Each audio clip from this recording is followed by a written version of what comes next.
अस्सलामुअलैकुम स्टूडेंट्स, कैसे हैं आप सब। उम्मीद करती हूँ आप सब खैरियत से होंगे।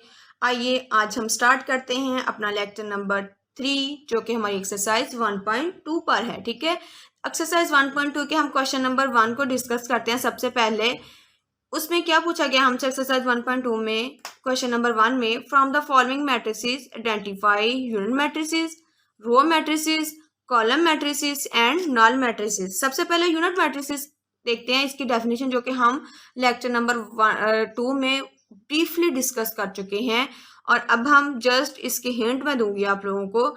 यूनिट मैट्रिसेस क्या होते हैं कि जिसमें डायगोनल एंट्रीज जो हैं वो 1 1 हो और अदर डायगोनल एंट्रीज जो हैं नॉन डायगोनल जिसे भी कहते हैं वो जो है वो 0 हो, तो इसे हम कहते हैं यूनिट मैट्रिसेस। ठीक है, रो मैट्रिसेस क्या होती हैं जिसमें जस्ट 1 रो हो, कॉलम मैट्रिसेस जिसमें जस्ट 1 कॉलम हो, नल मैट्रिसेस जिसमें ऑल एंट्रीज 0 हो, उसे नल मैट्रिसेस कहते हैं। ठीक है, अब हम क्वेश्चन में देखते हैं, आपको फिर क्लियर हो जाएगा अच्छे से।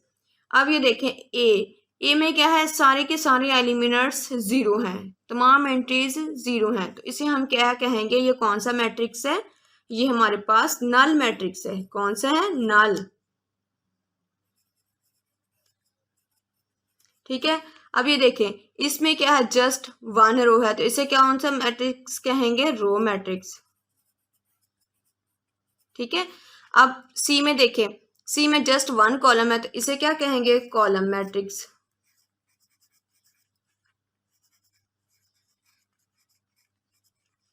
डी में देखें, डी में डायगोनल एंट्रीज 1 1 है और नॉन डायगोनल एंट्रीज क्या है, 0 है, जो कि मैं पहले बता चुकी हूँ। अगर डायगोनल एंट्रीज जो है 1 1 हो और नॉन डायगोनल एंट्रीज जो है हमारे पास 0 हो, तो उसे हम कहते हैं यूनिट मैट्रिसेस या आइडेंटिटी मैट्रिसेस। ठीक है, इधर यूनिट मैट्रिक्स भी लिख सकते हैं और आइडेंटिटी मैट्रिक्स भी लिख सकते हैं।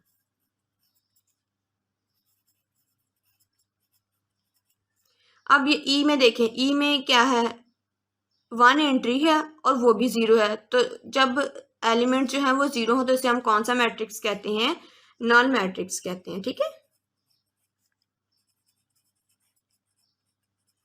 अब एफ में देखें, एफ में जस्ट 1 कॉलम है, तो उसे हम क्या कहेंगे, कॉलम मैट्रिक्स।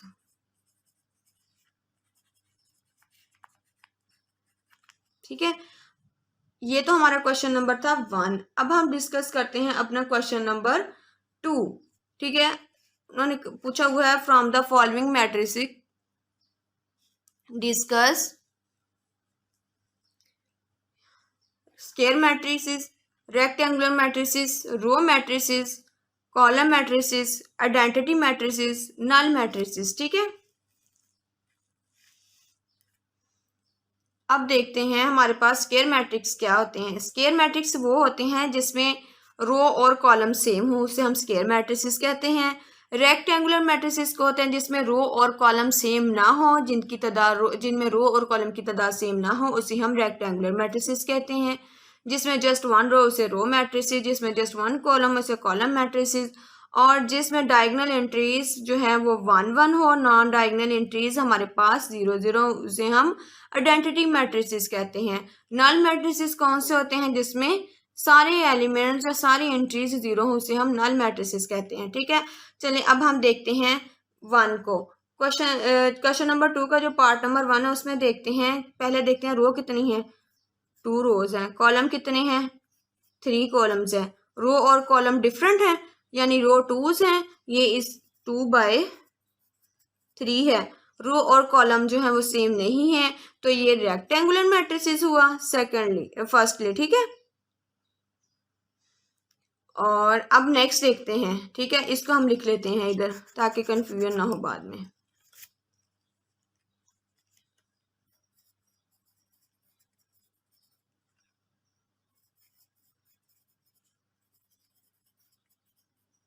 ठीक है, अब नेक्स्ट देखते हैं पार्ट नंबर 2 में। इसमें जस्ट 1 कॉलम दिया हुआ है, तो ये कौन सा मैट्रिक्स हुआ, कॉलम मैट्रिक्स।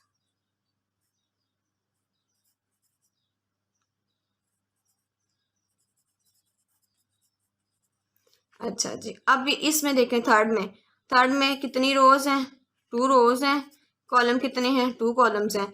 रो और कॉलम सेम तादाद में है, तो इसका मकसद क्या हुआ, ये कौन सा मैट्रिक्स है, ये हमारे पास स्क्वायर मैट्रिक्स। स्क्वायर मैट्रिक्स में क्या होता है, रो और कॉलम की तादाद हमारे पास सेम होती है। ठीक है,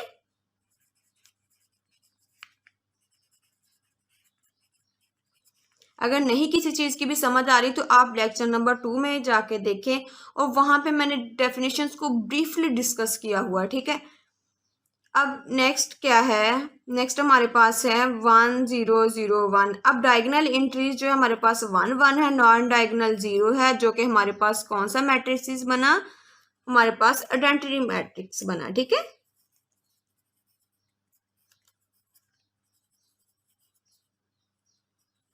अब इसमें देखें, इसमें कितनी रोज हैं, फिफ्थ वाले में 3 रोज हैं, कॉलम कितने हैं 1 2।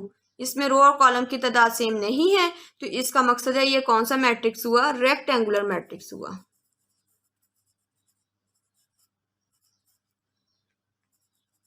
ठीक है, अब 6 वाले में देखें, उसमें जस्ट 1 रो है, तो ये कौन सा मैट्रिक्स हुआ, रो मैट्रिक्स। ठीक है, और 7th वाले में देखें, इसमें जस्ट 1 कॉलम है, तो इसे क्या कहेंगे, कॉलम मैट्रिक्स।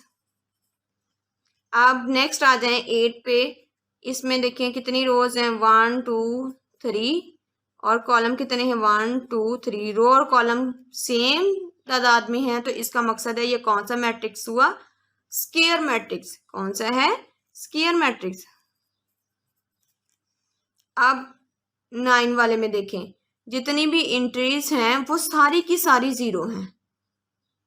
क्या है, सारी की सारी 0 हैं, तो इसका मकसद है ये कौन सा मैट्रिक्स हुआ, नल मैट्रिक्स।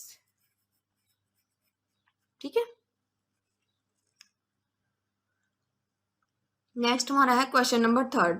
क्वेश्चन नंबर 3 में देखते हैं उन्होंने क्या पूछा हुआ, from the following matrices identify diagonal, scalar and unit matrices. ठीक है, सबसे पहले हम इसके अगेन डेफिनेशन से देख लेते हैं क्या है हमारे पास। डायगोनल मैट्रिसेस कौन से होते हैं, जिसमें डायगोनल जस्ट एलिमेंट्स हों, बाकी सारी की सारी एंट्रीज क्या हो, 0 हो, ये हमारे पास डायगोनल मैट्रिसेस होते हैं। ठीक है, और स्केलर मैट्रिसेस क्या होते हैं, जिसमें जितने भी डायगोनल एलिमेंट्स हैं वो सारे के सारे सेम हो, 0 और 1 के अलावा। ठीक है, और आइडेंटिटी मैट्रिसेस हमारे पास कौन से होते हैं, जिसमें जितने भी डायगोनल एलिमेंट्स हैं वो सारे के सारे क्या हों, 1 1 हो, उसे हम आइडेंटिटी मैट्रिक्स कहते हैं। ठीक है, चलिए अब हम स्टार्ट करते हैं अपना क्वेश्चन नंबर 3। ठीक है, अब फ्रॉम द फॉलोइंग मैट्रिसेस में हमने कौन सा डायगोनल, स्केलर और यूनिट मैट्रिसेस को आइडेंटिफाई करना है। अब ए में देखें, ए में क्या है, ये डायगोनल एलिमेंट्स क्या हैं, 4 4 हैं। ठीक है, और अदर जो है एलिमेंट्स वो क्या हैं, 0 0 हैं। तो इसका मकसद क्या हुआ, ये कौन सा हमारे पास मैट्रिसेस है, ये हमारे पास डायगोनल मैट्रिक्स है। क्यों, क्योंकि इसके अंदर जो है वो डायगोनल एलिमेंट्स जो है वो सेम है, और नॉन डायगोनल्स जो एंट्रीज हैं वो 0 है, तो ये हमारे पास कौन सा हुआ, डायगोनल।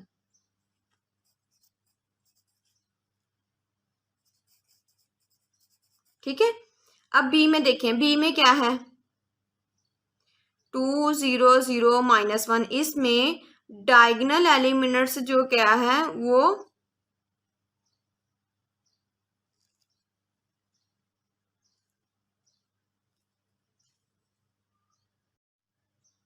अच्छा, अब हम स्टार्ट करते हैं क्वेश्चन नंबर 3। क्वेश्चन नंबर 3 में देखते हैं क्या पूछा गया, from the following matrices identify diagonal, scalar and unit matrices. ठीक है, इसको पहले हम देखने से पहले इनकी डेफिनेशन से जरा देख लेते हैं। डायगोनल क्या होता है हमारे पास, डायगोनल मैट्रिसेस कौन से होते हैं, जिनमें जस्ट डायगोनल एलिमेंट्स हों और नॉन डायगोनल जितनी भी एंट्रीज हों वो सारी की सारी 0 हों, तो उसे हम डायगोनल मैट्रिसेस कहते हैं। और स्केलर मैट्रिसेस क्या होते हैं, जिसमें जितने भी डायगोनल एलिमेंट्स हैं वो सेम हो, 0 और 1 के अलावा। और आइडेंटिटी मैट्रिसेस क्या होते हैं, जिसमें जितने भी डायगोनल एलिमेंट्स हैं वो सारे के सारे 1 1 हो। ठीक है, अब हम क्वेश्चन नंबर 3 को ही डिस्कस करते हैं। अब ए पॉइंट को देखते हैं हम। ए को देखते हैं, इसमें क्या बताया गया है। ए में 4004। अब देखें जो डायगोनल एंट्रीज हैं वो हमारे पास सेम है। और इसमें देखें डायगोनल में हम कहते थे कि जितने भी डायगोनल एलिमेंट्स हैं वो सारे के सारे क्या हों हमारे पास एलिमेंट्स दिए गए हों, और नॉन डायगोनल जितनी भी एंट्रीज हों वो जीरो हों, और इनमें सबका सेम होना ज़रूरी नहीं है, ठीक है। और जबकि स्केलर मैट्रिसेस में अगर सारे डायगोनल एलिमेंट सेम हो तो उसे हम स्केलर मैट्रिसेस कहते हैं, ठीक है। अब ये देखें ए में क्या है, जितने भी डायगोनल एलिमेंट्स हैं वो दोनों सेम है, ठीक है। तो इसका मकसद है कि ये कौन सा मैट्रिसेस हुआ, स्केलर मैट्रिसेस, ठीक है। अब बी में देखें 200-1 है, तो इसमें डायगोनल एलिमेंट्स दोनों सेम नहीं है, और अदर डायगोनल्स जो है जिनको हम नॉन डायगोनल्स कहते हैं वो 0-0 है। तो जब अगर दोनों सेम हो जाते तो हम स्केलर बन जाता, अब स्केलर नहीं है तो इसका मकसद ये कौन सा हुआ, डायगोनल मैट्रिसेस, ठीक है। अब सी में देखें 1001, तो इसमें डायगोनल एंट्रीज क्या है हमारे पास 1 है, तो इसे हम कौन सा मैट्रिक्स कहेंगे, यूनिट मैट्रिक्स, ठीक है। और नॉन डायगोनल सारी की सारी 0 हैं। अब डी में देखें, डी में क्या है 3000। अब इसमें क्या है, जिसमें डायगोनल एंट्रीज जो है हमारे पास मौजूद, एटलीस्ट वन डायगोनल एंट्री जो है वो नॉन जीरो हो, और नॉन डायगोनल जितनी भी एंट्रीज हो वो 0 हो, तो इसे हम कहते हैं डायगोनल मैट्रिक्स। तो ये भी कौन सा हुआ, डायगोनल। ई में देखते हैं, ई को पहले सॉल्व कर लेते हैं। 5 - 3 2 0 0 2, ठीक है। अब देखें डायगोनल एंट्रीज क्या है, सेम है, और अदर देन 0 और 1 के हैं, तो नॉन डायगोनल एंट्रीज दोनों 0 हैं, तो ये कौन सा मैट्रिक्स बना, स्केलर मैट्रिक्स,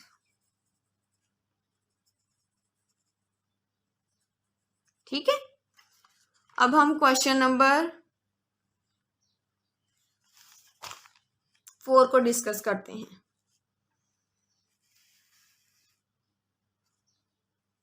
क्वेश्चन नंबर 4 में हमारे पास क्या पूछा गया है, find negative of matrix A B C D and E, ठीक है। इनका नेगेटिव मैट्रिसेस फाइंड आउट करना है। अब ए को देखें, नेगेटिव क्या होता है, इनकी जितनी भी एंट्रीज हैं उनको माइनस से मल्टीप्लाई कर दें तो वो हमारे पास नेगेटिव ऑफ अ मैट्रिक्स बन जाती हैं, ठीक है।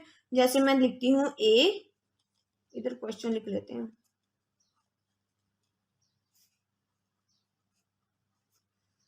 ए हमारे पास क्या है 1 0 -1, और अब इनका नेगेटिव क्या होगा, माइनस है, इधर भी माइनस ले लेंगे 1 0 -1, और जब माइनस से इनको अंदर मल्टीप्लाई करेंगे तो इनके साइन चेंज हो जाएंगे, -1 0 और माइनस माइनस +1, ठीक है। ये हमारे पास नेगेटिव ऑफ अ मैट्रिक्स बन गया ए का। अब बी का देखते हैं, बी का भी सिमिलरली इसी तरह है।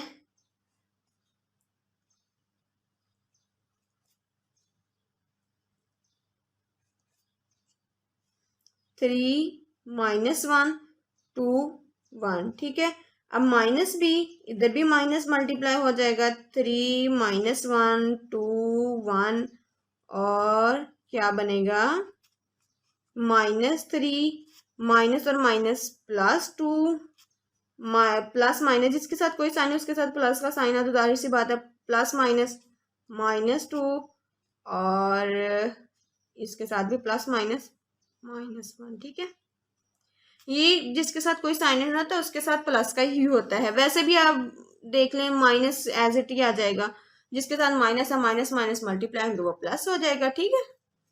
और सी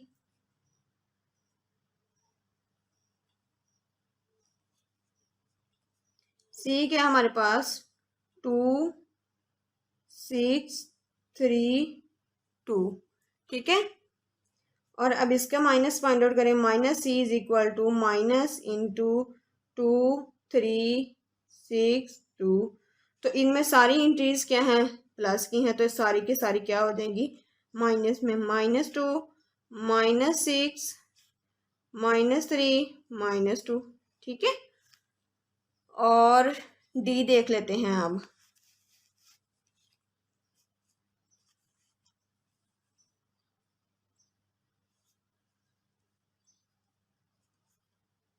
डी क्या हमारे पास -3 2 -4 5 minus D is equal to -3 -4 2 5 और माइनस इधर भी मल्टीप्लाई होना था। तो अब अंदर देख लेते हैं, माइनस और माइनस ये प्लस का 3 हो जाएगा, ये माइनस और माइनस प्लस का 4, ये प्लस माइनस -2 प्लस माइनस -5। ठीक है। अब नेक्स्ट क्वेश्चन, क्वेश्चन नंबर ई।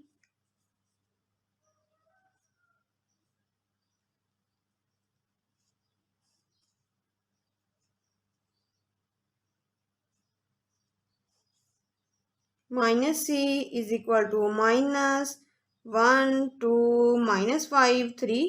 ठीक है। और अब जब हम इनको मल्टीप्लाई कर देंगे तो ये क्या बन जाएगा, -1 minus minus +5 plus minus -2 plus minus -3। ठीक है। ये तो हो गया हमारा क्वेश्चन नंबर 4 कंप्लीट। अब हम क्वेश्चन नंबर 5 को डिस्कस करते हैं। अच्छा, क्वेश्चन नंबर 5 में हमसे क्या पूछा गया, find the transpose of each of the following matrices. Question number 5 में हमने ट्रांसपोज फाइंड आउट करना है। ट्रांसपोज फाइंड आउट करने के लिए हम क्या करते थे, रो को कॉलम में चेंज कर देते थे, कॉलम को रो में चेंज कर देते थे, उसे हम ट्रांसपोज कहते थे। क्वेश्चन देखते हैं पार्ट 1। इसका ए क्या है, 0 1 -2। ट्रांसपोज के लिए हम क्या कहते हैं, ए टी, और इधर भी टी ले लेंगे, 0 1 -2। ठीक है।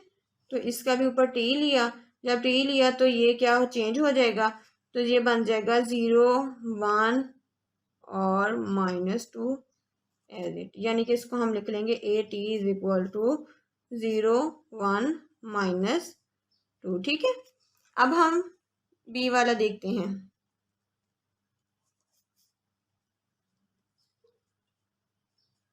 5 1 -6 और बी का टी लें, 5 1 -6, इसका टी लिया तो ये बन जाएगा 5 1 और -6। ठीक है। तो ऐसे हमारे पास ये बन गया। और नेक्स्ट को देखते हैं हम लोग, सी।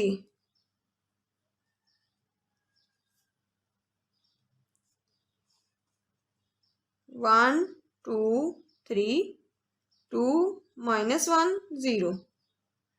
ठीक है। अब जब हम इसको देखें, ये रो है, इसको कॉलम में चेंज कर लेना है। कैसे, सी पहले टी लिख लेते हैं इनका, 2 -1 3 और 0।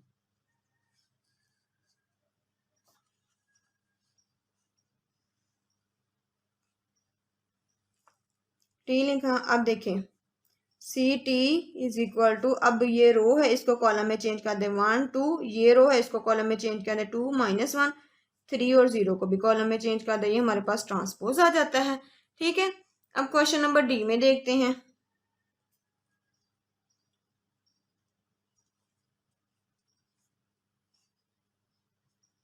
2 0 3 5।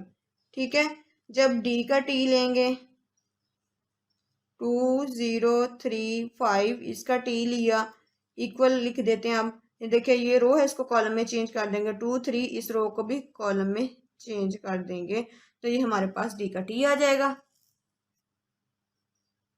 अब हम ई का देखते हैं। ई क्या है, 2 -4 और 3 5, इसका ट्रांसपोज लेते हैं। E T is equal to 2 -4 3 5, और इसका भी टी ले लिया, E T is equal to, इस रो को कॉलम में चेंज कर दो, 2 3, इस रो को भी कॉलम में चेंज कर दो, -4 5, तो ये हमारे पास ट्रांसपोज आ गया। अब हम एफ में देखते हैं। एफ में क्या हमारे पास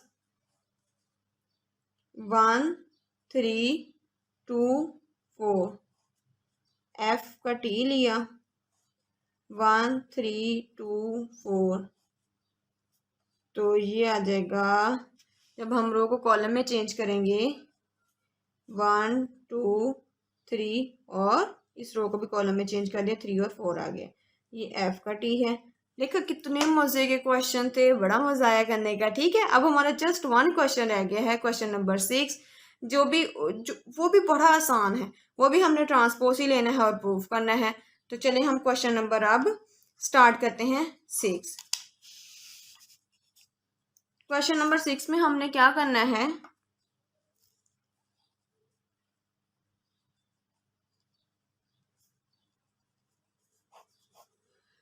वेरीफाई दैट ए हमारे पास ये वैल्यू दी गई है, बी की हमारे पास ये दी गई है। हमने प्रूफ करना है कि जब ए का टी लें और उसका फिर अगेन टी लें तो वो एज इट ए आ जाता है। ठीक है, अब देखते हैं क्वेश्चन नंबर 1 में ए की वैल्यू हमारे पास क्या है, 1 2 0 1। ठीक है, अब ए का उन्होंने कहा पहले टी लें, ए का टी लेते हैं जो कि हमें बहुत अच्छे से आता है। मैंने ये इस रो को कॉलम में चेंज कर दें 1 2 और इस रो को भी कॉलम में चेंज कर दें 0 1। ठीक है, अब फिर क्या है, उन्होंने कहा है फिर अगेन टी लें, ए टी का टी ले लें, इसका फिर टी ले लिया, तो क्या है हमारे पास, इस रो को कॉलम में चेंज कर दो 1 0, इसको भी चेंज कर दो 2 1। अब देखें ए टी का टी और A T into T is equal to, अब ये किसके इक्वल है, थोड़ी सी गौर करनी है। ये वैल्यू अगेन ए ही नहीं बन गई, तो क्या हम इसकी जगह ए लिख सकते हैं, बिल्कुल लिख सकते हैं। तो यही हमने प्रूव करना था कि ए टी का टी इक्वल है ए के। ठीक है, सबसे पहले हमने क्या लिया है, ए का ट्रांसपोज लिया, तो जो कि हमारे पास ये बन गया 1 2 0 1। फिर हमने उन्होंने कहा एक टी का टी लें, तो हमने फिर अगेन ट्रांसपोज लिया जो कि हमारे पास वैल्यू ये बन गई। अब ये देखें ये वैल्यू और ए की वैल्यू जो हमारे पास दी गई है वो सेम है, तो क्या हम इसकी जगह ए लिख सकते हैं, बिल्कुल लिख सकते हैं। तो मैंने वही लिख दिया। तो जो हमने प्रूव करना था यही करना था। ठीक है, प्रूव दैट हैंस, इधर लिख देते हैं आंसर में हैंस, और ये हमने प्रूव कर दिया। ठीक है, अब हम बी देखते हैं। अब बी में क्या है हमारे पास, बी की वैल्यू सबसे पहले क्या है, बी की वैल्यू हमारे पास है 1 2 1 0। ठीक है, उन्होंने कहा प्रूव करें कि वेरीफाई करें कि बी टी का अगेन टी लें तो वो अगेन क्या बन जाए, बी। सबसे पहले हम बी का टी लेते हैं, पहले बी लिख लिया ना, उसका टी लेते हैं 1 2 1 0, इसका टी लिखा, फिर इसका टी लिया 1, रो को कॉलम में चेंज कर दिया 1 2 0। ठीक है, अब उन्होंने कहा फिर अगेन इसका टी लें, बी टी का फिर हमने टी ले लिया 1 1 2 0। तो अब आप बताएंगे, जल्दी से मुझे बताएं क्या होगा, कैसे हम करेंगे। सिंपली 1 2 1 0, ये भी हमारे पास। अब ये देखिए बी टी इंटू टी जो है, देखिए 1 2 1 0 है ना। तो अब देखें ये वाली वैल्यू और बी वाली वैल्यू सेम नहीं है क्या, अब हम इसकी जगह, इस वैल्यू की जगह ये किसके इक्वल है, इक्वल बी के है, तो हम इसकी जगह बी लिख सकते हैं, बिल्कुल लिख सकते हैं। हैंस बी टी का टी जो है वो बी के इक्वल आ गया, यही हमने प्रूफ करना था। कितना मजा आया एक्सरसाइज करने का। ठीक है, अब आपने इसकी क्या करनी है, प्रैक्टिस, अच्छे से प्रैक्टिस करें। नेक्स्ट हम अपना टॉपिक 1.3 स्टार्ट करेंगे इंशाल्लाह, और उम्मीद है कि आपने पिछले जो लेक्चर हैं 2 वो भी ज़रूर देखे होंगे और उनको अच्छे से समझ लिया होगा। आपकी जो भी क्वेश्चंस हैं वो मुझसे ज़रूर पूछें और मैं आपका इंशाल्लाह ज़रूर आंसर करूँगी। ठीक है।